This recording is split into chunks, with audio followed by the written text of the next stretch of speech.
Dan Bongino, who is a radio host who has a show in this very same time slot on different stations, many more different stations, who has a very popular podcast as a Fox News contributor. He has been in the news for a couple weeks now, about a week or so now, because he took himself off the air. I think he's back now, but he took himself off the air in a very public dispute with his radio broadcasting company, a company called Cumulus. And they have put forth a vaccine mandate. There is no testing opt-out. There is no religious opt-out. There's no medical opt-out. There's no work from home opt-out. It is vax or the axe. It's very similar to Joe Biden's federal mandate for federal workers. And Dan Bongino, as an employee and a contractor with this company, who, by the way, of his own admission, is vaccinated because he survived cancer. He had cancer treatments. Last year, his doctor said, you have comorbidities. You're at high risk. You should probably get vaccinated. So he did. But at the same time, he's anti-vaccine mandate, as most conservatives, I believe, are, or at least should be. So he's now in a very public dispute with his company. Well, on his show yesterday, he was very emotional. This was on his podcast. He was very emotional, and he pointed out that that's not the only battle he's fighting. He's not just battling his employer on their vax or axe mandate. He's battling other conservatives. Listen to this. I'm sorry to have to share this with you, but a lot of people you think are conservative in the conservative movement, I hate to have to do this, they're really a bunch of frauds. And he's saying that because he reached out to a lot of other prominent political broadcasters. I guess radio hosts, I guess podcasters, probably I mean, he works for Fox News, so he knows all the biggies. He reached out to a lot of people and said, hey, here's what I'm doing. Here's my battle. I'm anti-mandate. I do not believe that you should have to get a vaccine to work anywhere or go anywhere or travel anywhere. And I'm willing to put my 200 station radio show with Cumulus on the line to fight them, to prove that. And apparently, not only did he not get the support he was looking for, but he was getting conservative hosts and other conservative media companies trying to basically kick the chair out from under him and hang him by his own rope. One of the people, I'm not going to say who, but you probably figure that out. I'm not on that spot alone. There are other people in that 12 o'clock spot.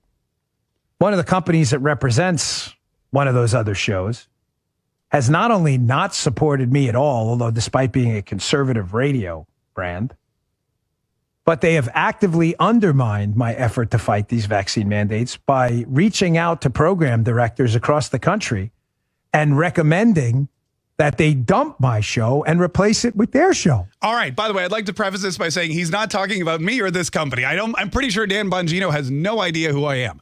But at the same time, what he's saying or what he's alluding to is that there are high-profile conservative, quote-unquote, broadcasters out there who are not only not supporting him publicly in his anti-vaccine mandate stance, but they're trying to get his stations. They're going to Cumulus and they're saying, hey, this Bongino guy, he's sitting out. Just forget him. I'll put my show in your time slot. I have no problem with a vaccine mandate.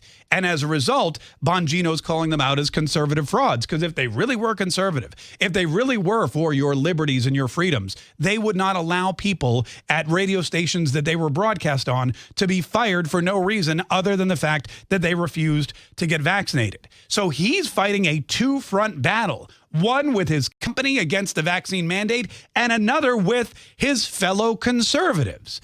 And that is something that happens not just with Dan Bongino and other media companies, but it happens throughout the Republican Party. And it is the downfall of the Republican Party. It's the Liz Cheneys. It's the Adam Kinzingers. It's the Anthony Gonzalez's. It's the Mitt Romneys and the Bill Cassidys and the Lisa Murkowskis of the party. These are the people that want to put themselves and their careers above everything else. So they will turn their backs on the leader of the party. They will stab the leader of the party. They will turn their back on their constituents because they believe in the long run there's more at stake for them and their careers and their livelihoods.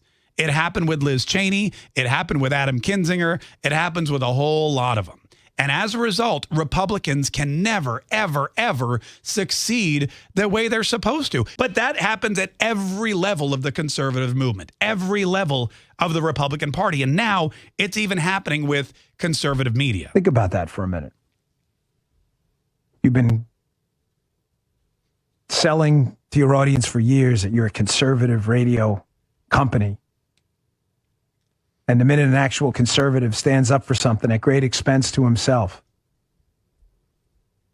like a vulture and a parasite, you move right in and start sending emails and calling program directors saying, hey, our guys are good corporate lackeys. They won't give you any problems. Get rid of that Bongino guy. He's big trouble. And I'll tell you what, I don't know a lot of conservative broadcasters. I know Brian Kilmeade. I know Sean Hannity. I knew the late, great Herman Cain and a handful of others. We don't agree on everything, but we do agree on one thing, that together we are stronger. And we don't just do this because it's fun or because we make good money or because we're not qualified to do anything else, which in my case may actually be the truth. We do it because there is an actual purpose behind getting the conservative movement and conservative ideas out there. Patriotism isn't just a cute play on my last name. It's an actual thing. It means we're conservative. We are constitutional. We are combative. We like to have a good time, but we're going to do anything we can to save this republic.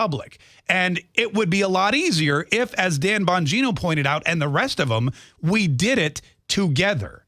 Because I don't see Dan Bongino or Sean Hannity or anyone else as one of my competitors. If they're out there saying the same things that I am saying and they have the same message and they're inspiring people to vote and to think and to act the same way, then we are all on the same team. And if we start stabbing our teammates in the back, we're all going to lose. By the way, I've invited Dan Bongino on the show. I don't know if he'll accept my invitation, but I'd love to talk to him one-on-one. Also, I want to assure him that we're not going after any of his stations, probably because I don't think any of them would take us. But that's a story for another day.